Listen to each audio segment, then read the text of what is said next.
Good morning प्यारे साथियों। स्वागत है आपका हमारे YouTube channel small dear sir में। दोस्तों, आप लोगों को पता ही है हम आपके साथ में डिस्कस कर रहे हैं लगातार यूनिवर्सिटी के एग्जामिनेशन क्वेश्चन पेपर। उसी सीरीज में आज हम नेक्स्ट क्वेश्चन पेपर पर बात करेंगे और ये क्वेश्चन पेपर जो होगा 2020 का होगा आपके, क्योंकि आगामी परीक्षाओं को ध्यान में रख करके हमने ये सीरीज चलाई है। तो सबसे पहले तो आप लोग देखिए, ध्यान से पढ़िए, ठीक है।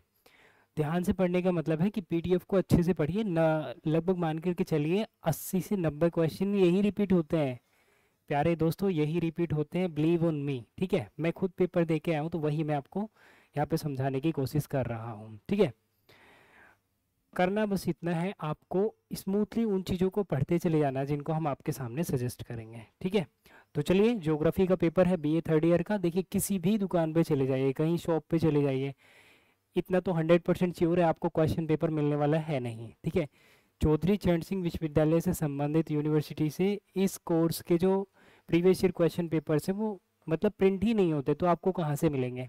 तो हमारा एफर्ट सिर्फ आपके लिए, क्योंकि हमने उन चीज़ों को देखा, फेस किया है, तो मैं चाहता हूँ कि आप तक ये चीज़ें पहुँचें। और फ्री ऑफ कॉस्ट 100% ये आपको प्रोवाइड की जा रही है। सबसे पहली बात तो आप अपना छोटा भाई समझ सकते हैं, तो एग्ज़ाम में 100% आपको ये कहीं ना कहीं लाभदायक होगी। तो देख लीजिए ये, ओके। देखिए, सब्जेक्ट जो होने वाला है वो है बीए फाइनल ईयर, पेपर होगा 2020 का। पेपर 2020 का सब्जेक्ट जो होगा वो होगा ज्योग्राफी। ज्योग्राफी, अब ज्योग्राफी में भी देखिए हम बात जो करेंगे, पेपर नंबर 6, इसका नाम है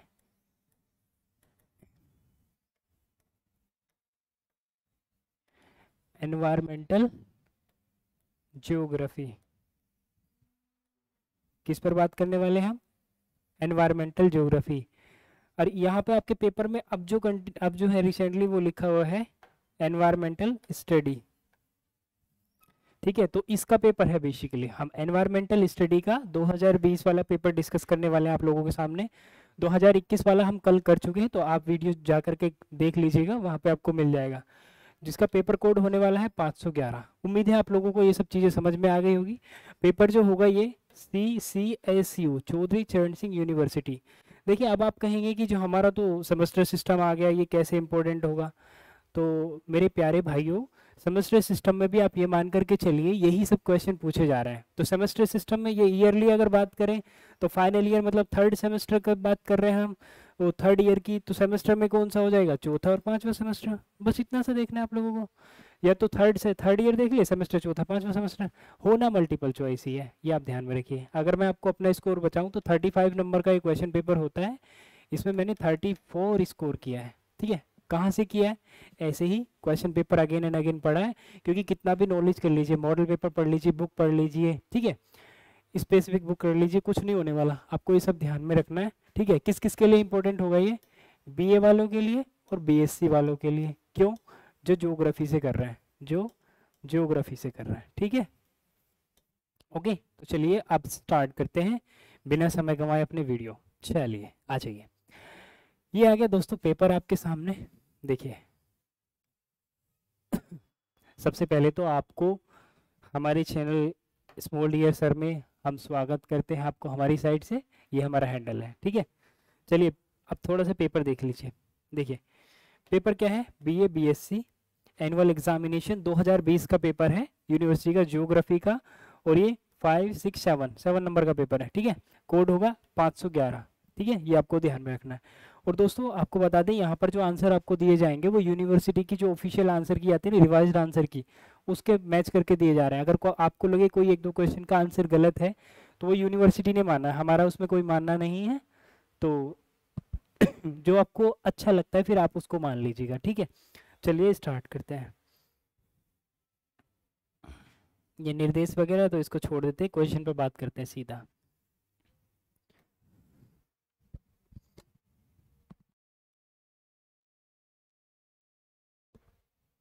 आइए, देखिए पहला क्वेश्चन।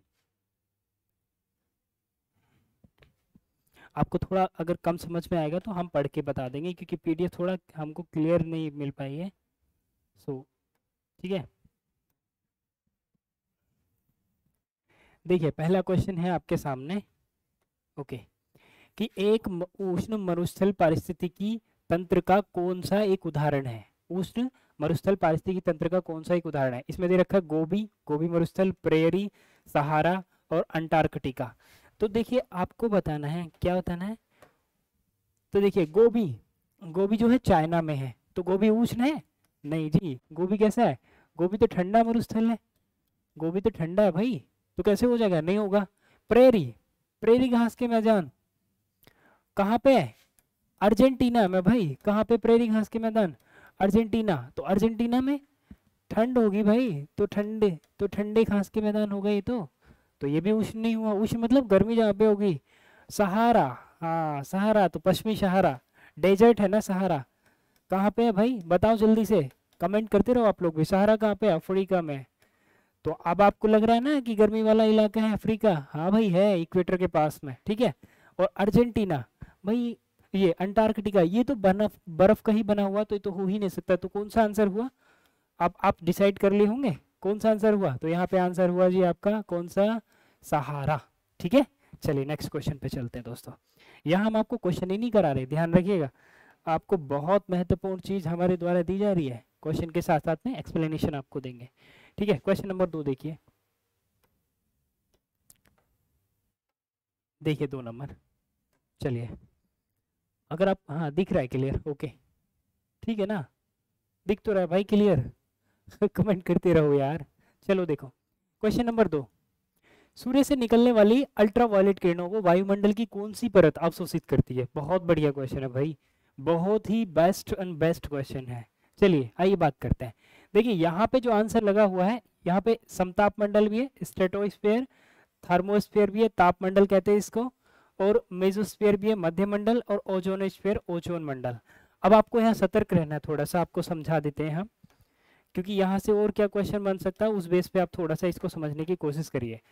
देखिए सबसे पहले आइए, स्ट्रेटोस्फेयर, सही बात है भाई, समताप मंडल। देखिए समताप मंडल के अंदर ही तो हमारी ओजोन परत पाई जाती है। अगर मैं बात करूं मंडलों की आपके सामने, तो सबसे पहला कौन सा है, क्षोभ मंडल, ठीक है। उसके बाद में समताप मंडल, उसके बाद में मध्य मंडल, उसके बाद में इसको आयन मंडल या ताप मंडल भी कहते हैं, उसके बाद में बहिर्मंडल। ये 5 मंडल है भाई वायुमंडल के। इस पे एक सेपरेट वीडियो बना रखा है, आप लोग देख लो, बहुत इंफॉर्मेशन मिलेगी आपको। एग्जाम में first year second year BA geography में आ जाए तो ऐसे धुआं धुआं उड़ा दोगे भाई। अगर धुआं धुआं उड़ाना तो देख लेना, बाकी तो आप लोगों पे डिपेंड करेगा। आओ देखते हैं क्षोभ मंडल। भाई क्षोभ मंडल तो सबसे निचली सतह है जहां हम रहते हैं, हमारे चारों तरफ वायुमंडल पाया था। पर्यावरण में देखो, अगर हम देखें, धूल कण, दुनिया भर की चीजें, मौसमी घटनाएं, बारिश होना, बादल बनना, ये भाई सब, ये सब इसी में होते हैं भाई, ठीक है। अब आती समताप मंडल की बात। देखिए समताप, ये परिवर्तन मंडल भी कहते हैं इसको, क्षोभ मंडल को। क्यों कहते हैं, क्योंकि इसमें परिवर्तन होते रहते हैं, मौसमी घटनाएं, वर्षण होना, वर्षा का बनना, बादलों का बनना, ठीक है, ये सब के कारण। अब समताप मंडल क्या, ये शांत मंडल है भाई। ये तो अशांत मंडल है, परिवर्तनकारी मंडल है, ये शांत मंडल है। यहाँ धूलकण नहीं पाए जाते, इसलिए वायुयान वगैरह हमारे इसी परत में उड़ते हैं, इस वाली में, ठीक है। और इसी परत में, समताप मंडल में ही हमारी ओजोन लेयर पाई जाती है। क्या भैया, ओजोन लेयर, ठीक है। ओजोन लेयर मतलब O3। अब ओजोन लेयर का काम क्या होता है, ये सूर्य से आने वाली जो अल्ट्रावायलेट रेजेस होती है ना, उनको पृथ्वी पर आने से रोकती है। अब आप कहोगे जी ये कैसे रोक लेगी, हाँ भाई ये रोक लेगी। कैसे रोक लेगी समझो।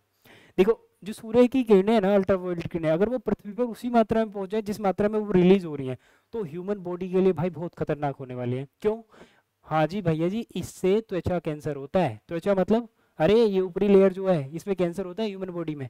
तो इन सभी को रोकने के लिए समताप मंडल के हमारे बीच में एक ओजोन लेयर पाई जाती है, ओजोन परत के नाम से कहते हैं। ओजोन परत संरक्षण के लिए क्वेश्चन ये भी पूछा जाता है 16 सितंबर, कब भाई, 16 सितंबर 1987 को एक शहर है मॉन्ट्रियल, मॉन्ट्रियल में एक प्रोटोकॉल हुआ था, इसलिए 16 सितंबर को प्रत्येक वर्ष हम ओजोन दिवस बनाते हैं। 3 क्वेश्चन डिस्कस कर दिए भाई आपके सामने। और मॉन्ट्रियल कहाँ है, कनाडा में है, कनाडा का एक शहर है, ठीक है। अब बात आती है जी इस पे, भैया क्या हम इस पे फिर ये लगा दें समताप मंडल, क्यों लगा दो भाई, जब इसमें ऑप्शन आपको दे रखा है ओजोनोस्फीयर मतलब ओजोन मंडल। अगर ये ना होता तो हम स्ट्रेटोस्फीयर के पास जा सकते थे, लेकिन यहाँ इसने हमें दिया है, तो भाई हमारा आंसर कौन सा हो गया, ओजोन मंडल, ठीक है। समझ में आ गया होगा, ठीक है। अभी ओजोन मंडल में देखो ध्रुवों पे छिद्र हो गया, बड़े बड़े से होल।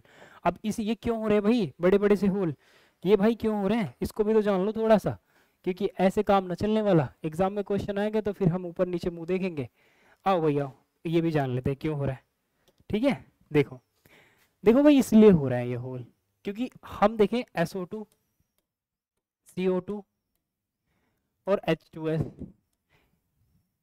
और CO कार्बन मोनोऑक्साइड और CFC, भैया इनकी मात्रा लगातार बढ़ती जा रही है, वायुमंडल बढ़ रही है कि नहीं। वायुमंडल में इनकी मात्रा बढ़ने का मतलब क्या भाई, तापमान लगातार इंक्रीज होना। तो देखो हमारी पृथ्वी पर लगातार तापमान बढ़ रहा है कि नहीं बढ़ रहा, बढ़ रहा है। अभी सीधी सी बात है, तापमान बहुत ज्यादा बढ़ रहा है। अब जब तापमान बढ़ रहा है, तो तापमान किसी वजह से तो बढ़ेगा, क्योंकि सबसे ज्यादा CO2 की मात्रा। ठीक है, हम इतना पॉल्यूशन कर रहे हैं अपने वायुमंडल में, तो टेम्परेचर तो बढ़ेगा ही भाई। जब टेम्परेचर बढ़ रहा है तो उसका रीजन ये हो गया। ठीक है, अब आपको समझना है कि ये वाली जो गैस है ना CFC, देखिए ये हम जो घरों में प्रयुक्त AC होती है, रेफ्रिजरेटर होता है आसान भाषा में समझ लियो, उसको फ्रिज कहते हैं। तो फ्रिज में ये वाली गैस होती है, ये ना ओजोन लेयर को क्षति पहुंचाती है बहुत ज्यादा।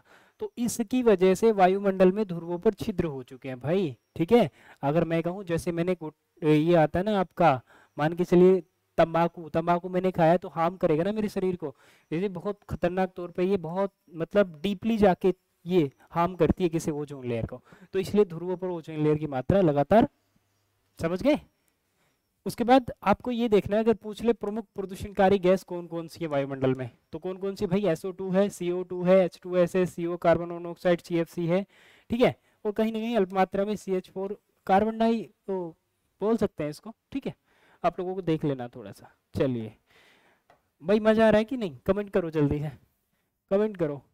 ठीक है, चलो क्वेश्चन केवल हम नहीं इस पर डिस्कस बात कर रहे हैं, अगर क्वेश्चन 10 भी डिस्कस होंगे, लेकिन ऐसे बेहतर तरीके से होने चाहिए कि आप लोगों को समझ में आ जाए। ठीक है, उससे क्या फायदा बताओ, आए मैं एक क्वेश्चन यहाँ पे आके पढ़ दिया आपके सामने और वही आपने उतार लिया, मेरे हिसाब से ये बेस्ट नहीं है। अगर मैं एक क्वेश्चन लेके आ रहा हूँ तो उससे संबंधित जितने आंसर हो सकते हैं उनको डिस्कस करना बहुत जरूरी है। ठीक है, जो प्रीवियस ईयर क्वेश्चन में पूछे गए हैं। और आप देखो नेक्स्ट आगे जब हम बढ़ेंगे, अगले साल का पेपर कराएंगे, तो जो मैं आपको यहाँ पे एडिशनल नॉलेज दे रहा हूँ ना भाई, उससे क्वेश्चन पूछा गया है। आप मतलब इसको बिल्कुल भी एकदम हल्के में मत लेना, यहाँ जो भी इंफॉर्मेशन आपको प्रोवाइड की जाएगी वो क्वेश्चन है, क्वेश्चन। ठीक है, अभी मैंने आपको ओजोन लेयर के बारे में बता दिया, ओजोन को हार्म पहुंचाने वाली गैसें बता दिया, प्रमुख प्रदूषणकारी गैसें बता दिया, ओजोन दिवस बता दिया, ओजोन दिवस क्यों मनाया जाता है वो सब बता दिया, मॉन्ट्रियल प्रोटोकॉल बता दिया आपको। भाई और क्या लोगे, बच्चे की जान लोगे क्या ये डायलॉग है। चलो आओ आगे चलते हैं, चलो देखो भाई क्वेश्चन नंबर 3 देखो भाई, प्राकृतिक चट्टान की सतह पर प्रागैतिहासिक उत्कीर्ण अथवा चित्रकारी क्या कहलाता है भाई। पत्थर पे शैल, शैल मतलब पत्थर। भाई हम जब हम पत्थर पे चित्रकारी करेंगे तो वही तो शैल चित्र कहलाएगा, तो शैल उत्कीर्णन कहलाएगा। जलज गति क्या, अरे नहीं भाई, कैसे कहले, वर्षण, वर्षण तो भाई बारिश को कहते हैं। कैमरिन से हो ही नहीं सकता, सीधा सा आंसर है। थोड़ा सा ऐसे भी लगाते दिमाग तो हो जाता। क्वेश्चन नंबर 4 देखो, भारत में प्रकृति संरक्षण सीए राम से सब जग जानी करहु प्रणाम जोरी के जुग पानी के दर्शन पर आधारित है। ये हम सबको रक्षा के लिए प्रेरित करता है। किसके भाई, किसके लिए अभी प्रेरित करेगा, मिट्टी की रक्षा के लिए, जल की रक्षा के लिए, वायु की रक्षा के लिए, संपूर्ण प्रकृति की। भाई देखो आप ही थोड़ा सा अंदाजा लगाओ, देखो थोड़ा सा दिमाग हमको ना खोलना पड़ेगा अपना, ओपन माइंडेड होके ये क्वेश्चन करो। प्रेशर बिल्कुल मत लाए, बिल्कुल प्रेशर नहीं लेना एग्जाम में बैठ के, एकदम जाओ खुले खुले बैठो आराम से। सोचो हमें कुछ आता ही नहीं है भाई, कम से कम 20 क्वेश्चन तो ऐसे ही सही के ले जाओगे बिना पढ़े। उसकी ट्रिक मैं बता देता हूँ। देखिए ज्यादातर यूनिवर्सिटी के एग्जाम में क्या होता है, जहाँ पे ये सभी है, ये उपयुक्त सभी वाला ऑप्शन है, बिना सोचे समझे टिक कर दो। अब आगे मुझसे लड़ना मत, बाद में कोई फाइट करो दो दो हाथ, नहीं भाई। 99% आंसर यही होता है यूनिवर्सिटी का, उपरोक्त सभी वाले ऑप्शन में। अब 1% इधर उधर हो जाए तो भाई आपका लक है। ठीक है, मैं बता रहा हूँ जिसने कुछ नहीं पढ़ा उसको क्या करना है। दूसरा, ओपन होके रहो, विकल्प काट दो भाई, विकल्प एनालिसिस करना सीखो। ठीक है, एलिमिनेटेड टेक्निक है उसको यहाँ पे अप्लाई करो। कैसे करना है, इनको अप्लाइड करो और देखो कौन सा ज्यादा मतलब वैल्यूएबल हो सकता है हमारे हिसाब से। अब देखो मिट्टी सही है भाई, हो सकता है मिट्टी भी, जल का संरक्षण की बात भी हो सकती है, वायु हो सकती है, लेकिन संपूर्ण प्रकृति भाई ये तो तीनों समाहित हो गए ना इसमें। हाँ तो बताओ कौन सा आंसर दोगे आप लोग, भाई संपूर्ण प्रकृति देंगे भैया हम तो सीधी सी बात है भाई आपको सही होगा। ठीक है, चलो आगे चलो, मजा आ रहा है भाई मजा आ रहा है। अभी देखिए मुझे अनुभव नहीं है इतना ज्यादा, बस आप लोग सामने आ गए और करने लगे डिस्कस। उम्मीद है भाई उससे मतलब नहीं है, मज़ा आ रहा नहीं आ रहा, आप लोगों को समझ समझ में आना चाहिए, ठीक है। एक ये माइक भाग रहा है इधर उधर भाई, मुझे समझ में नहीं आता। चलिए भाई क्वेश्चन नंबर 5 देखो जल्दी से। ये है गियार्डिया। गियार्डिया लेम्बिया क्या है भाई, गियार्डिया लेम्बिया क्या है। अब देखो, अगर उसने गियार्डिया लेम्बिया आपसे पूछ लिया तो आपको क्या लगाना है इसका। देखो, एक सूक्ष्मजीवी प्रोटोजोआ है जो नदियों और झीलों में बहुतायत से पाया जाता है, जो यदि भारतीय फिलोस पर उपचारित न किया जाए तो उन मनुष्यों को डायरिया, सुस्ती और मोराई से पीड़ित कर देता है, जो इसे निगल जाते हैं। भाई यही सही है, ये भी गलत है, ये भी गलत है, ये भी गलत है। बुक पढ़ोगे तो आपको देख लेगा इसका यही आंसर है, ठीक है। इसमें कुछ एनालिसिस करने वाली चीज़ नहीं है। गियार्डिया लेम्बिया ये एक जीव का नाम है, ठीक है भाई, एक सूक्ष्म जीव है। चलो भाई चलो, जहाँ आएगा एनालिसिस करने वाला आप, हम वहाँ पे हम अपने आप ही कर देंगे, आपको कहने की ज़रूरत ही नहीं है, ठीक है। चलो नेक्स्ट क्वेश्चन देखो भाई, देखोगे कि नेक्स्ट क्वेश्चन, आ जाओ भाई आ जाओ। बहुत शानदार क्वेश्चन आया भाई, वाह। विश्व पर्यावरण दिवस 5 जून को मनाया जाता है, ठीक है भाई। अंतर्राष्ट्रीय योग दिवस कब मनाया देखिए यूनिवर्सिटी कितना खेला आपके साथ। मेरे भाई आप लोगों को सतर्क होने की आवश्यकता है। अब क्यों है सतर्क होने की आवश्यकता पता है आपको। उसने एक क्वेश्चन का आंसर देके दूसरे क्वेश्चन को आपको बोल दिया कि मैं ऐसे भी पूछ सकता हूँ, तो आपको तैयार है ना। विश्व पर्यावरण दिवस कब मनाया था भाई, 5 जून। हमेशा रट लो इसे, बहुत इंपॉर्टेंट क्वेश्चन है, मिलेगा 100% आपको एग्जाम में। और थोड़ा करंट से अपडेट रहा करो दोस्तों, क्योंकि करंट वाले क्वेश्चन ज़्यादा पूछ लेता है, ये करंट से संबंधित है। उसका रेफरेंस दिया, योग दिवस पूछ लिया 21 जून को भाई, 21 जून को अंतर्राष्ट्रीय योग दिवस घोषित हो गया। 21 जून को भारत ने प्रस्ताव रखा, यूएन ने घोषित कर दिया। और भारत इसीलिए योग गुरु कहलाता है भाई, पता है आप लोगों को, नहीं पता। योग गुरु, हम दुनिया को योग देने वाले बन गए भाई, ठीक है। तो हमें गर्व होना चाहिए, हमें अपने भारत देश पे, हमें गर्व होना चाहिए अपने भारत माता पे, ठीक है। क्यों होना चाहिए भाई, हमने दुनिया को योग दिया भाई। हमने जीरो दिया मेरे भारत ने, सुना होगा आपने। अब हम क्या कहेंगे, योग दिया मेरे भारत ने, ठीक है। चलो गर्व किया करो यार, आप लोग थोड़ा हंस लिया भी करो, क्योंकि पढ़ाई से मेरा मतलब है कि ऐसे पढ़ो यार एकदम चिल होके, पर तमीज में पढ़ो, ठीक है। जो भी पढ़ो याद कर लो, ऐसे पढ़ो। देखो भाई, उत्तरी गोलार्ध में वर्ष के किस दिन सर्वाधिक घंटे का प्रकाश रहता है भाई, किस दिन होता है। अब आपने देखा होगा हमारे यहाँ पे चलता सबसे बड़ा दिन सबसे छोटा दिन, वो वाला कॉन्सेप्ट नहीं है यहाँ पे वो 25 दिसंबर को होता है भाई। तो यहाँ पे आंसर याद रख लेना, 21 जून, ठीक है। चलो नेक्स्ट क्वेश्चन देख लो भाई, चलें आगे। चलो भाई अब जल्दी जल्दी चल लेते हैं, थोड़ा तुम्हारा ज़्यादा सा हो जाए ना। देखिए, देखो भाई, उत्तरी गोलार्ध दक्षिणी गोलार्ध को विभाजित करने वाली रेखा कौन सी है भाई कितना बढ़िया क्वेश्चन है, एनालिसिस कर दे भाइयों, आ जाओ तो आ जाओ। ये लिया मैंने, खींच दी एक रेखा, ये मैंने बना दी अपनी पृथ्वी। तो सबसे पहले पृथ्वी का आकार कैसा है भाई, आप लोगों को पता होगा, अंडाकार है। अंडाकार, अंडा तो खाली बना नहीं है, आप ऐसे ही समझ लीजिए, बस अंडाकार है। कलर चेंज कर लेते भाई, आप लोगों की डिमांड आ रही है तो लो। अब देखिए, अब हमारा भारत की अगर मैं बात करूं, ये है देशांतर रेखा, कौन सी, 180 डिग्री या 0 डिग्री, दोनों हो सकती है ये, ठीक है। और ये 0 डिग्री क्या है भाई, ये है इक्वेटर, 0 डिग्री भूमध्य रेखा, ठीक है। और ये कौन सी है, देशांतर रेखा, कितना डिग्री है ये, या तो आप इसे 180 डिग्री मान लो या 0 डिग्री मान लो, क्योंकि ये एक विपरीत व्यर्थ बनाती है, ठीक है भाई। अब सबसे पहले तो तुम थोड़ा सा समझो हमारे भारत की लोकेशन कहाँ, तो यहाँ पे हमारा भारत, हमारे भारत माता कहाँ पे है, हमारी भारत माता यहाँ पे विराजमान है, इस तरीके से। तो हम क्या कहेंगे इसको, उत्तर पूर्व कहेंगे कि नहीं कहेंगे। तो उत्तर पूर्व में हमारा भारत उत्तरी गोलार्ध में उत्तर पूर्व में स्थित है भाई, क्या है, क्योंकि ये है हमारा नदर्न हेमिस्फेयर, ये हमारा साउदर्न हेमिस्फेयर।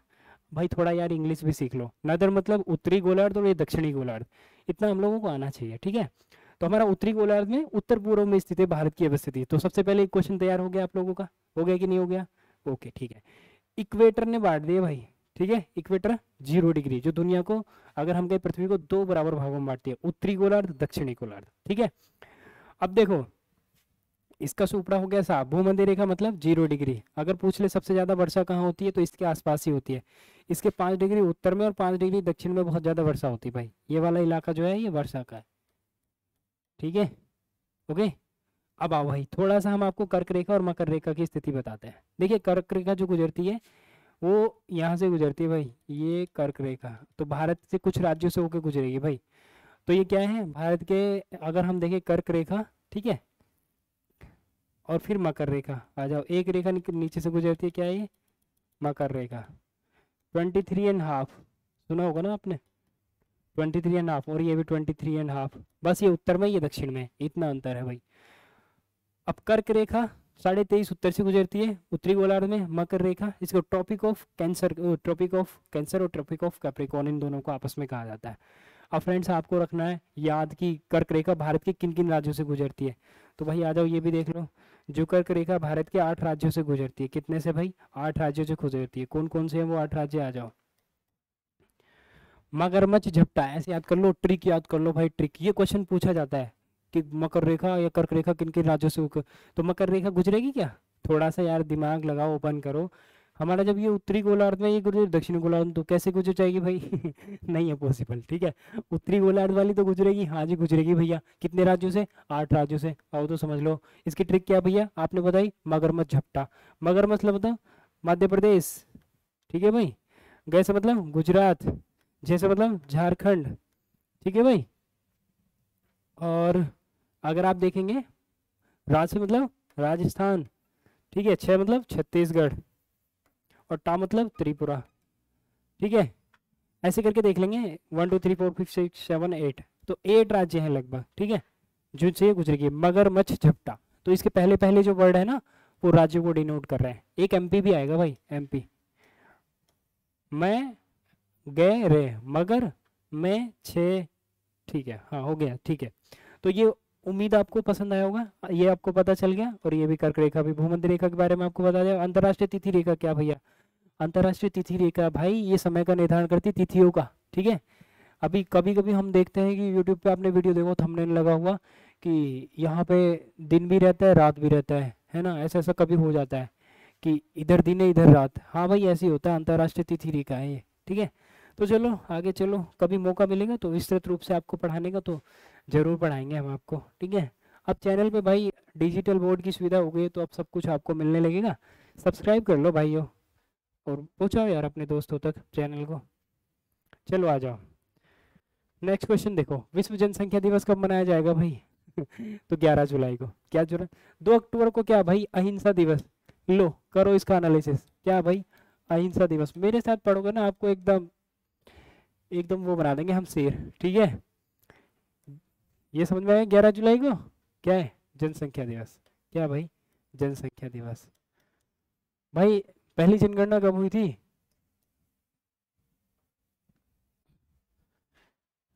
एक मिनट, इसको छोड़ो ये, क्योंकि इसमें नहीं आने का। ह्यूमन ज्योग्राफी का क्वेश्चन नहीं बताते आप कहोगे क्वेश्चन बता नहीं रहे, यहाँ पता नहीं क्या क्या बताने लगे। चलो इसे देखो, वायुमंडलीय कौन सी परत नहीं है? अभी मैंने पीछे समझाया था ना, देख लेना क्वेश्चन आ गया। जलमंडल। जलमंडल कैसे हो जाएगी भाई? हैं? जीव मंडल, जल मंडल, वायुमंडल, ये तो अलग अलग चीजें है ना। ये मंडल है, उनके परत पूछा है। लो भाई एक बार और परत समझ लो। ये वाली क्या है भाई? ये है जी क्षोभ मंडल। क्या है ये भैया? ये क्षोभ मंडल है बच्चों, बच्चों नहीं भैया हो, ठीक है। ये क्या है भाई? ये समताप मंडल है। क्या है ये? समताप मंडल है। ये क्या है भाई? ये मध्य मंडल है। ये क्या है भाई? ये ताप मंडल है। ये क्या है भाई? ये बहिर्मंडल है।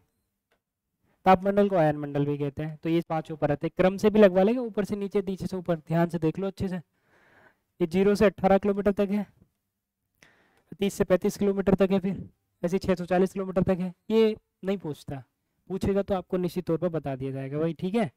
चले भाई चले आगे बढ़ो, आ जाओ भाई आगे बढ़ते हैं भाई।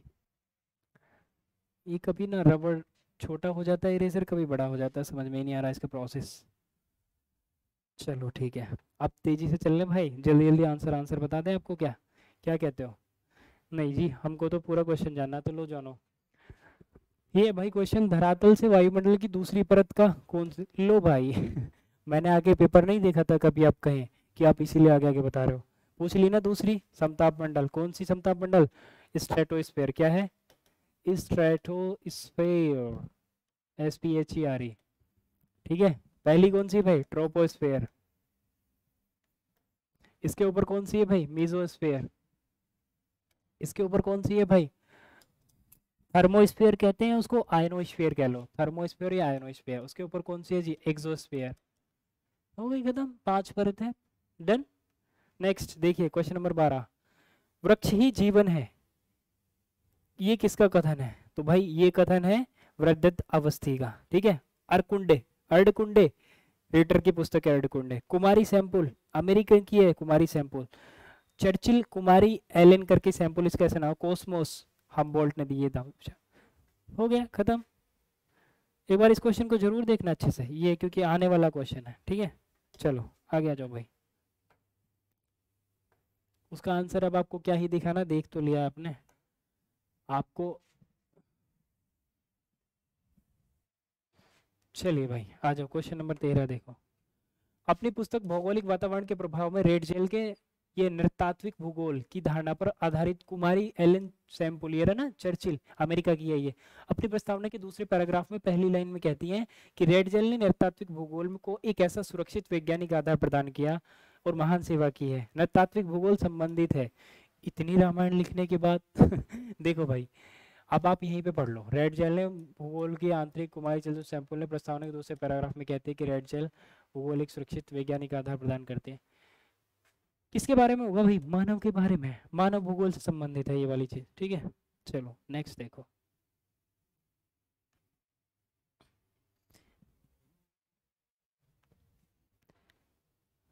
देखिए 26 मिनट हो गए भाई, तेजी से करते हैं अब, बहुत टाइम लग जाएगा वरना पेपर डिस्कस करने में। कम से कम 50 क्वेश्चन तो हो ही जाए आपके सामने। चलो नेक्स्ट क्वेश्चन देखो। फ्रेडरिक विल्हम एल्हिन और ये अलेक्जेंडर का कौन, अलेक्जेंडर हमबोल्ट कौन थे, तो एक भूगोलवेत्ता थे भाई, ठीक है। क्वेश्चन नंबर 15 देखो जल्दी से। किसने लिखा है कि मानव भूगोल की उपज है, इसका अभिप्राय केवल यह नहीं है कि यह धरती की एक संतान है, उसकी धूल का एक कण है, बल्कि धरती ने उसे मातृत्व दिया है, उसके कार्य निर्धारित किए हैं, उसके विचारों को और कठिनाइयों में उसका सामना कराया है, जिसे उसके शरीर में मजबूत किया है और उसकी यह चाह धार दी है उसको नौवहन अथवा सिंचाई में उसकी समस्याओं को और उसी समय के निराकरण के संकेत में कानों में फुसफुसा दिया है। भाई ये जो है ना, ये कौन कह सकती है, महारानी कह सकती है, एलन चर्चिल सैंपल, ठीक है, अमेरिका की है ये। चलो आगे चलो, बहुत बड़े बड़े क्वेश्चन आ गए यार, पढ़ लो भाई, हम लोगों को पढ़ने तो हैं ही, छोड़ने थोड़ी है। बड़े आने से मतलब जितना बड़ा क्वेश्चन होगा आंसर इतना ही छोटा होता है उसका।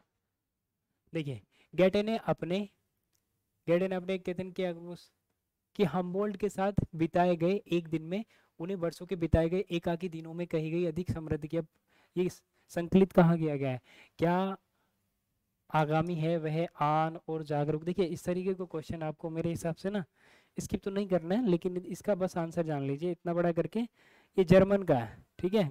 ये समझ लो, ये इतनी रामायण देने के बाद पूछा है कि गेटे कहाँ का निवासी था, ठीक है, तो गेटे जर्मन का निवासी था।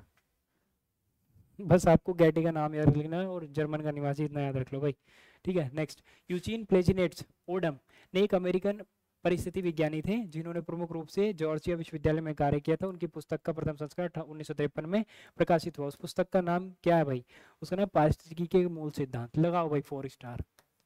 जो अब आपको याद करने वाला क्वेश्चन आ गया, आ रहा है भाई आपके एग्जाम में, लगा लो 4 स्टार, 4 लगा लो, 5 लगा लो, जो आपका मन करे वो लगा लो, ठीक है। हमने आपको बता दिया कि ये क्वेश्चन पूछे जाने की पूरी पूरी संभावना है हमारी तरफ से।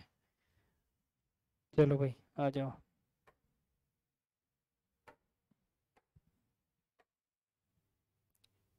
देखो न्यूयॉर्क में प्रकाशित धरती और मानव भूगोल the earth and man a human geography नामक पुस्तक किसने लिखी है भाई, किसने लिखी है, डेरिल हॉक डेविस ने, ठीक है। नेक्स्ट क्वेश्चन देखो। नेक्स्ट क्वेश्चन, स्कॉटिश भूगोलिक पत्रिका में किस ब्रिटिश भूगोलवेत्ता ने कहा है, क्या कहा भाई, वही तो बताना है क्या कहा है। ये है कि भूगोल में जैसा कि एक दूसरे विषयों में हम बदलना चाहते हैं शब्द शिक्षण को वस्तु शिक्षण से, जिसे शब्दों में द्वारा बताया जाता है, भौगोलिक शिक्षण किसी भी अन्य से अधिक महत्वपूर्ण होना चाहिए, वह वास्तविक और नियोज्य होना चाहिए। यह पर्याप्त नहीं है कि केवल कानों में प्रिय लगे, आंखों को भी भलीभांति अभ्यस्त होना चाहिए, सबसे पहले उस भूमि को तल को देखकर जिससे भूगोल के प्रारंभिक अध्याय समझे जा रहे हैं। भाई किसने कहा है ये, हर्बर्ट स्पेंसर ने और जॉन एंड्रयू ने, ठीक है। चलो ये क्वेश्चन आपको देख लेना भाई, यहाँ से क्वेश्चन आते हैं इनसे कथन कारण वालों से, ठीक है। ये तो याद ही करने पड़ेंगे, इसमें कुछ समझाने वाली चीज़ होती तो अब तक आपको हमारी कलम समझा दी होती। सिंपल सी बात है, याद करने पड़ेंगे आपको। देख लो भाई, इको से क्या अभिप्राय है, इको क्या है, ग्रीक भाषा से लिया गया उपसर्ग है जो घर के अर्थ में प्रयुक्त होता है। ये है क्या आंसर, ये किसी भी पारिस्थितिकी भाग का अथवा समस्त का सुनियोजित तरीके से उन्मूलन, उन्मूलन होगा, नहीं नहीं नहीं, उन्मूलन कैसे होगा, उन्मूलन का मतलब तो समाप्त करना उस चीज को, नहीं नहीं भाई, तो इसका आंसर क्या हो गया, ये आंसर हो गया। ठीक है,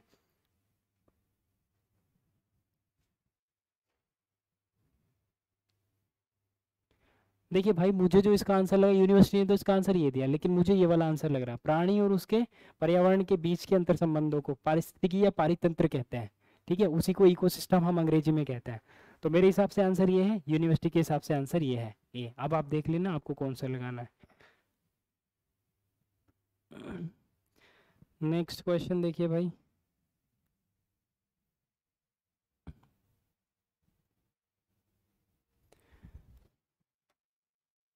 कि जर्मन भूगोलवेत्ता ने लिखा है कि नीला आसमान, धूप और छां, दूर सामने छाई हुई धुंध, ठीक है, इस तरीके से करके ये इतना बड़ा लिखा हुआ क्वेश्चन है। तो इसका अब आंसर देख लो भाई, छोटा सा आंसर होगा इसका। अलेक्जेंडर वॉन हम्बोल्ट ने ये कथन कहा है। किसने? अलेक्जेंडर वॉन हम्बोल्ट ने ये कथन बोला है। ठीक है, चलो आगे आ जाओ। बड़ा हो जा भाई, छोटा मत हो भाई, लोग डांटेंगे वरना सामने से कैमरे पे जो देख रहे हैं साइड से। आ जाओ भाई, ये है इकोसाइड से आप क्या समझते हैं? तो क्या है? किसी भी पारिस्थितिकी के भाग का अथवा समस्त का सुनियोजित तरीके से उन्मूलन, ये है इकोसाइड। ठीक है, ECOCID, याद रखना है। चलो नेक्स्ट क्वेश्चन देखो।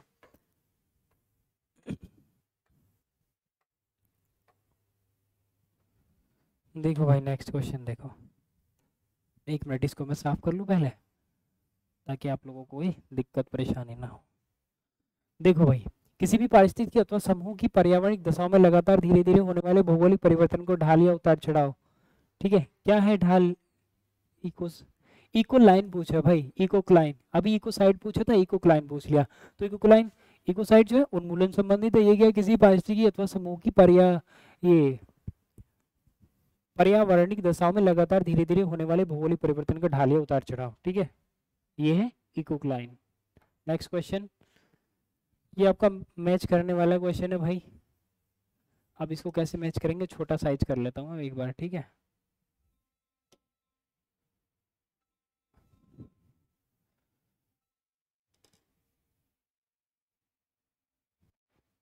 देखो, इंडोलिथिक, एंडोलिथिक, इंडोरीक और एंड्रोथिक। ठीक है, ये क्वेश्चन आप अच्छे से देख लीजिए, और इसका आंसर जो है, ये पहले का पहला है, दूसरे का दूसरा है, तीसरे का तीसरा और चौथे का चौथा है। दैट मीन्स देखिए, इसका आंसर है ये। इंडोलिथिक क्या होता है? ये पत्थरों के बीच अथवा उनके अंदर पनपने वाले प्राणियों के लिए प्रयुक्त होता है, इंडोलिथिक। ठीक है, और इंडोफाइट क्या होता है? एक जीव जो अपने जीवन चक्र का एक भाग अपने पादप पौधे परजीवी के रूप में अथवा नियोजित संबंधों के रूप में जीता है, वो है। इंडोरिक क्या है? ये एक नीली झील, ये एक ऐसी झील है जब प्रयुक्त होता है जिससे कोई भी जल प्रवाह बाहर की ओर नहीं होता है, और झील केवल वाष्पीकरण के माध्यम से जल का प्रवाह करती है। एंडोथर्मिक क्या होता है? ये एक ऐसी रासायनिक अभिक्रिया के लिए प्रयुक्त होता है जो ताप को अपने आसपास अवशोषित करता है। देखिए, ऐसे क्वेश्चन की आपको एक ट्रिक बताता हूँ मैं। कोई भी एक पकड़ लीजिए, एक पकड़ने के बाद आपका आंसर लगने की पूरी पूरी संभावनाएं होती है। और दोस्तों, ज्यादातर ऐसे क्वेश्चनों में ना 1 2 3 4 यही आंसर होता है। ये आपका अंतिम उपाय है, कभी पहले ही लगा के बैठ जाओ, नहीं, पहले अपना दिमाग लगा लेना भाई। ठीक है, चलो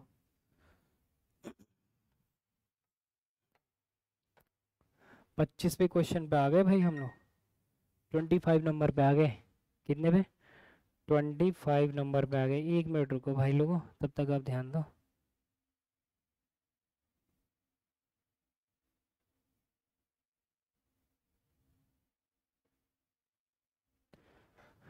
चलो भाई देखो, सूची एक को सूची 2 से मिलाना है। आईजीयू के अध्यक्ष, आईजीयू के अध्यक्ष भाई, बहुत बढ़िया क्वेश्चन है भाई, बहुत बढ़िया क्वेश्चन है। ठीक है, प्रिंस रोनाल्ड ईमेल में मॉडल। तो इसका जो सही है ना, इसका जो वो बताना है कि सूची एक को तो सही मिलान करना है, तो इसका ये है, पहले का पहला, दूसरे का दूसरा, तीसरे का तीसरा, चौथे का चौथा। वही वाली कहानी आ गई। देखिए, आईजीयू के अध्यक्ष कौन है और वर्ष देश, मतलब कौन आईजीयू के अध्यक्ष रहे हैं और किस किस वर्ष में रहे। तो प्रिंस रोलैंड ये 1922 में रहे हैं, और ईसा बेबन, ठीक है, ईसा बोमैन ये 1931 में, इमेनुअल डी मार्टोनी 1938 से 1949 फ्रांस, और जॉर्ज बी कैसी 1949 से 1952 संयुक्त राज्य अमेरिका से संबंधित थी है। ठीक है, चलिए आंसर हो गया भाई, आगे चलो। 26 भाई, मुझे लग रहा है हम 30-35 क्वेश्चन नहीं कर पाएंगे, उसके बाद नेक्स्ट वीडियो देखेंगे भाई। 35 मिनट का वीडियो हो गया, चलिए नेक्स्ट वीडियो देखिए।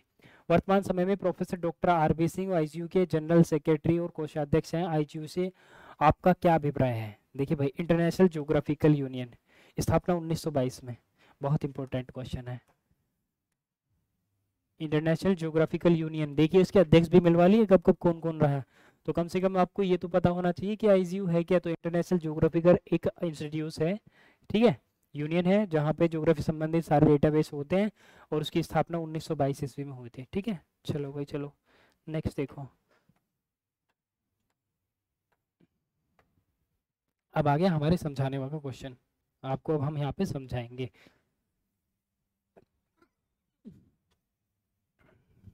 ठीक है, देखो जी, कुछ घास के मैदान दिए हैं, इनको मिलवा लिया गया आपसे, और ठीक है, तो इसने बोला है वेल्ड घास के मैदान, तो दोस्तों वेल्ड घास के मैदान जो है वो दक्षिण अफ्रीका में पाए जाएंगे। कहाँ पे? दक्षिण अफ्रीका में, ठीक है, ओके। उसके बाद पंपास, पंपास घास के मैदान पाए जाएंगे दोस्तों आपको अर्जेंटीना। अब आपको ये याद रखना, पंप, अर्जेंट पंप की जरूरत पड़ी, तो अर्जेंट पंप की जरूरत मतलब पंप कहाँ से? अर्जेंट, ठीक है, अर्जेंट पंप मतलब अर्जेंटीना, तो अर्जेंट कहाँ? अर्जेंट पंप, पंप से याद रखना पंपास, और अर्जेंट जरूरत पड़ी अर्जेंटीना, अर्जेंट पंप की जरूरत पड़ी, ऐसे याद रख लो, अर्जेंटीना कहाँ हो गया आपका, ठीक है, ये अर्जेंटीना में हो गया पंपास घास के मैदान। अर्जेंटीना कहाँ आता है? दक्षिण अमेरिका में। ये आपके साथ खेल भी सकता है, इसलिए ये भी ध्यान रखना, अर्जेंटीना देश जो दक्षिण अमेरिका में है, ठीक है, दक्षिण अफ्रीका। उसके बाद डाउन्स, तो डाउन्स घास के मैदान जो है दोस्तों वो है ऑस्ट्रेलिया में। देखिए ऑस्ट्रेलिया में क्यों है? सबसे ज्यादा ऐसे याद रखना आपको, अगर मैं कहूँ ये मेरे हाथ में बॉल है और मैंने ये बॉल मारी, ठीक है, तो बॉल सबसे ज्यादा बाउंस कहाँ करती है? बॉल बाउंस, जो क्रिकेट वाले क्रिकेट लवर है ना उनको पता चल गया होगा, तो सबसे ज्यादा बाउंसर बॉल जो है ना वो ऑस्ट्रेलिया में फेंकी जाती है, ऑस्ट्रेलिया की ग्राउंड पिक पे, तो इसलिए डाउन से याद रखो बाउंस, और बाउंस मतलब ऑस्ट्रेलिया, ठीक है, ओके। प्रेरी घास के मैदान, प्रेरी घास के मैदान जो है ये ठंडे घास के मैदान है, और दोस्तों ये है आपके उत्तरी अमेरिका में, ठीक है, ये आपको याद करना पड़ेगा। इसके साथ में एक दो और बता देता हूँ मैं आपको, ये भी याद रख लेना, लानोस, क्या रखना? लानोस घास के मैदान, ये कहाँ है जी? ये है वेने वेनेजुएला, वेनेजुएला, एक देश है वेनेजुएला, वेनेजुएला, ठीक है, वेनेजुएला, ठीक है, ये कहाँ पे देश है भाई? ये है दक्षिण अमेरिका में, ठीक है, ओके। तो ये थे कुछ घास के मैदान। कितनी नॉलेज मिल रही है यार आप लोगों को, थोड़ा ध्यान से पढ़ लो, क्वेश्चन यहीं से बनेगा मेरे दोस्तों मेरे भाइयों, 100% क्वेश्चन यहीं से आना है। आप वहाँ कंफ्यूज होंगे एग्जाम में, मेरी वीडियो देखने का मतलब आपको आना चाहिए कुछ, इसलिए मेरा पढ़ाने का थोड़ा तरीका भी अलग है। आपके साथ पढ़ा नहीं रहा, मैं तो डिस्कस कर रहा हूँ मेरे भाई, पढ़ा नहीं रहा, मैं कोई टीचर वीचर नहीं हूँ, आप मुझे एज अ टीचर मत लीजिएगा, ठीक है। जैसे ही आपका ज्योग्राफी का पेपर आएगा, जब जब आएगा ये वीडियो आपको प्रोवाइड किया जाएगा, ठीक है। देखो भाई नेक्स्ट क्वेश्चन देखो आप, ये तो मिलवाने की अब जरूरत ही नहीं है, ठीक है, जब हमने सारे समझ लिए। वायु जल मिट्टी जंगल अथवा वन्यजीव जैसे संभाव्य नवीनीकरण संसाधनों का विनाश अथवा क्षरण को जो प्राकृतिक रूप से नवीनीकृत होने की गति से अधिक तेजी से उपभोग करने के कारण होता है, क्या कहलाता है भाई? इसको कहते हैं हम पर्यावरणीय अवनयन, ठीक है, कहते हैं पर्यावरणीय अवनयन, ठीक है दोस्तों। चलो ठीक है भाई, नेक्स्ट क्वेश्चन देखो, नेक्स्ट क्वेश्चन, क्वेश्चन नंबर 29, ठीक है। देखो भाई, वह जल जिसमें पर्यावरण मात्रा में कैल्शियम अथवा मैग्नीशियम के जो है ना गुण, जो लवण है वो मिले हुए खनिज के शब्द के रूप में नहीं होते हैं, क्या कहलाता है भाई? वो मृदु जल कहलाता है, ठीक है, क्या कहलाता है? मृदु जल। Water that does not contain, भाई क्लियर नहीं दिख रहा तो इंग्लिश में नहीं पढ़ सकते, ठीक है, हिंदी में जितना मुझे क्लियर दिखा इतना मैंने, कि वह जल जिसमें पर्यावरण मात्रा, जिसमें, अच्छा ठीक है, वह जल जिसमें पर्याप्त मात्रा में कैल्शियम अथवा मैग्नीशियम के लवण घुले हुए खनिज के रूप में नहीं होते, क्या कहलाता है? अच्छा, मृदु जल। कठोर जल कहलाएगा जब जब उसमें लवण घुल जाएंगे, सीधी सी बात है, ठीक है। अब ये लवण क्या है भाई? ये है NaCl, इसको क्या कहेंगे हम भाई? इसको कहेंगे सोडियम क्लोराइड, सोडियम क्लोराइड, ठीक है। पीला वाला दिख रहा है कि नहीं दिख रहा भाई? पीला वाला दिक्कत कर रहा है ना, कलर चेंज करने के लिए बोल रहे हैं आप लोग। देखना ये वाला दिख रहा है क्या? हाँ ये ज़्यादा अच्छा दिख रहा है, चलो ठीक है। नेक्स्ट क्वेश्चन देखो भाई, क्वेश्चन नंबर 30। क्वेश्चन नंबर 30 हमारे सामने है कि नीम के बारे में कौन सा कथन सही नहीं है? ये भी फोकस करना, कभी सही बता दो और उसने पूछा नहीं। पहला, नीम में रोगाणुरोधी प्रभाव पाया जाता है। पाया जाता है भाई, जो कुछ प्रकार के वायरस, बैक्टीरिया और फंगस के विरुद्ध प्रभावी हो सकता है। बिल्कुल पाया जाता है। आप करते हो ना उसका, उसको कहते हैं कि छोटा सा लिया कोलगेट टाइप में, इसीलिए तो करते हैं, ठीक है। और नीम के पत्ते कड़वे होते हैं। कड़वी चीज़ तो बहुत फायदेमंद होती है पेट के लिए भी, हर एक चीज़ से आप जानते हैं। नीम मच्छरों के विरुद्ध प्रभावी है, इसमें मलेरिया प्रतिरोधी गुण होते हैं भाई बिल्कुल। नीम एक प्रभावी एंटीऑक्सीडेंट है, हाँ है जी है। यह एक बड़ा ये पीड़ानाशी है, ठीक है, हाँ है। नीम मानव समुदाय के लिए उपयोगी नहीं है। क्यों नहीं है भाई? अब अपनी बात कर लो, जिसमें हूँ आप हूँ, हम तो सुबह सुबह घूमने जाते थे अपने यहाँ पे बाहर, तो एक नीम का पेड़ देखा, उसमें से तोड़ा और लगे करने समझ गए ना? आप लोग भी करते हैं, हंसो मत, ठीक है। यही तो यार पढ़ने का मजा है, ऐसे ही पढ़ा करो आप लोग। चलो ठीक है, आ जाओ भाई आ जाओ। नेक्स्ट क्वेश्चन देखो, 31। 50 क्वेश्चन कर लेते हैं भाई, जितना भी टाइम होगा देखा जाएगा। वर्ष 2012 में मलेरिया द्वारा लगभग 6,27,000 अफ्रीकन बच्चों की मृत्यु हुई थी। मलेरिया एक है, मलेरिया एक है भाई। क्या है मलेरिया? साधारण बीमारी है ना भाई, साधारण बीमारी ना। ये आपने सुना है? मैंने क्या लिख दिया जी? हमें तो समझ में नहीं आया, डॉक्टर वाली लैंग्वेज लिख दी। हाँ लिख दी भाई। प्लेटलेट्स कम हो जाते हैं, याद है कि नहीं?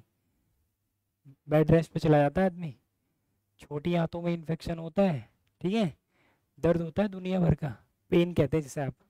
तो प्राणघात बीमारी है भाई, सामान्य बीमारी तो हो ही नहीं सकती। बीमारी नहीं, अरे बीमारी है भाई, बीमारी क्यों नहीं है मलेरिया किससे होता है ये और देख लो। मलेरिया का वाहक कौन है? वो है प्रोटोजोआ। और प्रोटोजोआ भी कौन सा? प्लाज्मोडियम। क्या है भाई? प्लाज्मोडियम। ये इन्फॉर्मेशन आपको इतनी रखनी पड़ेगी, देखो अगर आपको 80% लाना है ना, और बहुत आसानी से ला सकते हैं फाइनल ईयर में यार, 80% मतलब कोई बड़ी बात नहीं है। देखिए मैं अपनी बढ़ाई नहीं करना चाहता, लेकिन आपको बताता हूँ यूनिवर्सिटी का गोल्ड मेडल हमारे पास है। और बीए में ज्योग्राफी के अगर आप नंबर सुनना चाहो, ये इतने नंबर का पेपर हुआ था, 34 मार्क्स थे भाई। समझ रहे हो कुछ? समझ रहे हो? इसमें 30 नंबर का, ये 35 नंबर का हो गया, ठीक है। 35 35 के दो पेपर होते हैं ज्योग्राफी के, एक 35 एक 35, कितने नंबर हो गए भाई? 70। 30 नंबर, 30 नंबर गए भी प्रैक्टिकल में।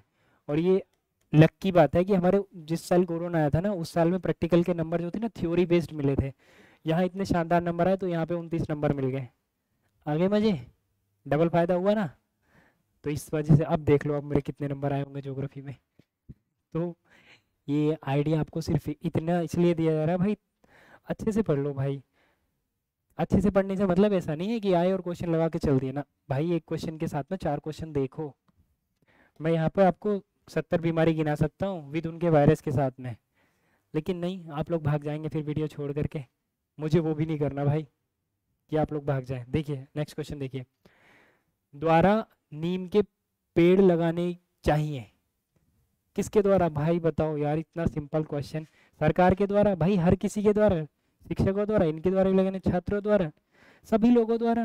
दिमाग खोलो अपना मैं कह रहा हूँ कि सेवा करनी चाहिए गरीब की, ऐसा है कि ये जिनको आवश्यकता है उनकी, उन सभी की जिनको आवश्यकता है। तो भाई जिनको आवश्यकता है उन सभी की ना, तो सभी लोगों को लगाने चाहिए ना पेड़। कॉमन सेंस पे आधारित क्वेश्चन है, ठीक है। नेक्स्ट क्वेश्चन देखो भाई, 33 नंबर। अब तो बहुत इजी इजी क्वेश्चन आ रहा है।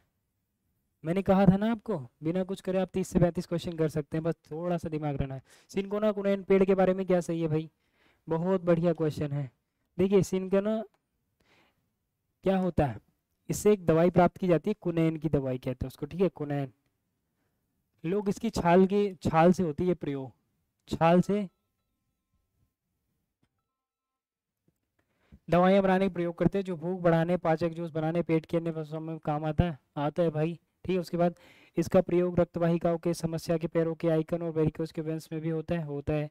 कुछ लोग इसका प्रयोग सामान्य इन्फ्लुएंजा और स्वाइन फ्लू के मलेरिया के बुखार में करते हैं। तो इसके सभी सही हैं, इसके सभी सही हैं। ठीक है, चलो नेक्स्ट क्वेश्चन पे आ जाओ भाई। ये याद रखना, कुनैन क्या है? एक बीमारी बनाई जाने दवाई है कुनैन, सिनकोना की छाल से प्राप्त होती है। ठीक है भाई, सिनकोना की छाल से प्राप्त होती है कुनैन। ओके डियर फ्रेंड्स, ये क्वेश्चन नंबर आ गया 34। चलो भाई 35 पे करके लास्ट कर देते हैं, वीडियो बहुत ज़्यादा लंबा हो जाएगा। किसी भी मृदा में आर्द्रता और तापमान की अवस्था जो उसके अंदर मौजूद होती है क्या कहलाती है भाई? मृदा जलवायु, या मृदा बिछाव, मृदा संकुचन, या मृदा प्रदान? नहीं नहीं नहीं नहीं, ठीक है, मृदा बिछाव नहीं, मृदा संकुचन। Soil complex not, soil erosion, erosion अपर्दन। इरोजन तो ऐसे कहते हैं, ये कोई पहाड़ी है, पानी आया काट के ले गया जमीन, वर्षा आई काट के ले गई, हवा चली धूल उड़ा के काट के ले गई, वो है अपर्दन। तो पहाड़ी घिस गई, ठीक है, नहीं हो सकता। सोइल क्लाइमेट, तो सोइल क्लाइमेट ही कहेंगे हमको, ठीक है। सोइल कंपेशन नहीं, कंपेशन नहीं कहेंगे, ठीक है। चलो, और दोस्तों इस प्रकार ये आपका होने जा रहा है लास्ट क्वेश्चन। बाकी पेपर अब आप कहोगे कि हमें पूरा पेपर चाहिए, तो पूरे पेपर पाने का आपको एक ऑप्शन देंगे, अभी घबराओ मत आप। अगर आपको सॉल्यूशन के साथ में लिखा हुआ चाहिए, एक ही क्वेश्चन पे 5 क्वेश्चन चाहिए, तो उसकी हम ट्रिक बताएंगे कैसे आपको मिलेगा। ये है, देखिए, बिखरे पदार्थों, मिट्टी और खनिज उपमृदा की एक परत जो मिट्टी की सतह और दृढ़ स्तरीय चट्टान के बीच में मिलती है, जो क्या है? प्रमुखतः अभिसरित, ये क्या है? ये अपसरित चट्टानों और अवसादी चट्टानों से मिलकर बनी होती है, ठीक है। तो क्या कहलाती है भाई? रेगोलित कहलाती है। क्या कहलाती है? रेगोलित कहलाती है, ठीक है। अब देखिए, ये क्वेश्चन हो गया आपके 35। कितने हो गए? 35। कितने में से? 70 में से। हाँ भाई, 100 का है, 70 का नहीं, 100 का। एक मिनट रुको, पहले मैं खुद देख लूँ कितने का है। 100 का भाई। फूलों की घाटी कहाँ स्थित है? लो, उत्तराखंड। टुंड्रा प्रदेश प्राणी कौन सा उद्यान है? लो, रेडी नहीं है। कितने क्वेश्चन आपके? दो क्वेश्चन यहाँ हो गए, 40 तो 42। नहीं, लेकिन हमको इससे मतलब नहीं है, ठीक है। चलो भाई आ जाओ, अब आते हैं हम, एक हमने नोट ओपन किया था, यस, ठीक है। इस नोट में हम अगला पेज खोलते हैं, आपको कुछ इन्फॉर्मेशन देंगे अब। ओके, कैसे लगा भाई? देखिए, हम आज 36 से 37 क्वेश्चन कर पाए 100 में से, तो टाइम चाहिए ना। लेकिन ये 36-37 क्वेश्चन को अगर आप आंकड़ा लगाओगे, एक क्वेश्चन में कम से कम मैंने आपको 3 क्वेश्चन बताए भाई। 3 7 से 21 1, और 3 3 से 9, और 2 11। कितना आंकड़ा बैठ रहा है? 111 क्वेश्चन कर लिया आप लोगों ने ऑन एन एवरेज, और एक एक क्वेश्चन में 5-5 6-6 भी बताए हैं। चलो भाई, अब आपको ये बता देते हैं कि आपको करना क्या है। अगर आपको इस पेपर की चाहिए भाई पीडीएफ, क्या चाहिए? पीडीएफ, और पूरी सॉल्व्ड चाहिए। क्या? फुल सॉल्व्ड चाहिए। तो देखो भाई, उसके लिए आपको पता है हमारा डिजिटल सिस्टम में सारा पूरी टीम काम कर रही है, तो उसको भी हमको थोड़ा कुछ देना पड़ता है। आप लोगों से कमाना उद्देश्य नहीं है, तो थोड़ा सा आपको कोऑपरेट करना है। ये हमारा है कॉन्टेक्ट नंबर 6396704324। भाई ये नंबर जो होगा केवल व्हाट्सएप पे अवेलेबल है, कॉल करने की बिल्कुल कोशिश ना करें, नहीं रिसीव कर पाएंगे, और कॉल होगा भी नहीं। क्या करना है आपको? जिस पेपर की पीडीएफ चाहिए, बीए, बीएससी, या आप history, geography, political science, economics, zone से सब्जेक्ट में सीसीएस यूनिवर्सिटी में, आपको लिखना है व्हाट्सएप पे @PDF। उसके बाद सब्जेक्ट का नाम लिखना, जोन से सब्जेक्ट की चाहिए। जैसे आपको ये ज्योग्राफी है ना, तो यहाँ पे ये लिखो एनवायरमेंट, एनवायरमेंट, और इसका कोड लिख दो साथ में भाई 511। उसके बाद लिख दो बीए, कौन सा ईयर है जो भी है, तो 3rd। ये लिख के मैसेज आपको व्हाट्सएप पे हमें छोड़ देना इस तरीके से। 2 घंटे 4 घंटे में आपको रिप्लाई आ जाएगा। रिप्लाई क्या आएगा भाई? आपको एक हमारी तरफ से स्कैनर सेंड किया जाएगा। उस स्कैनर को करना है, अब आपको स्कैनर अपने फ़ोन पे खोल लेना है भाई। देखो बहुत हो गई है ना, अब आपको कुछ देना भी पड़ेगा हम लोगों को। स्कैनर खोल लेना, और आपको ये मान के चलिए 50 रुपये, कितने? 50 रुपये हमको पे करना है इसकी पूरी पीडीएफ लेने के लिए।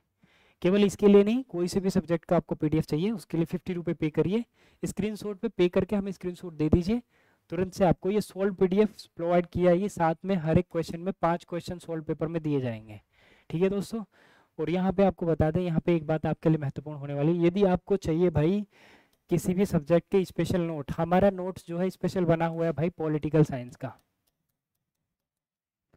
पॉलिटिकल साइंस का देखिए, 1-2 दिन में पॉलिटिकल साइंस की भी क्लासेस चलने वाली हैं, तो इसके लिए अगर आपको पूरा नोट चाहिए, वो हैंड रिटन है। क्या है भाई? हैंड रिटन, मेरे द्वारा खुद लिखा गया हैंड रिटन।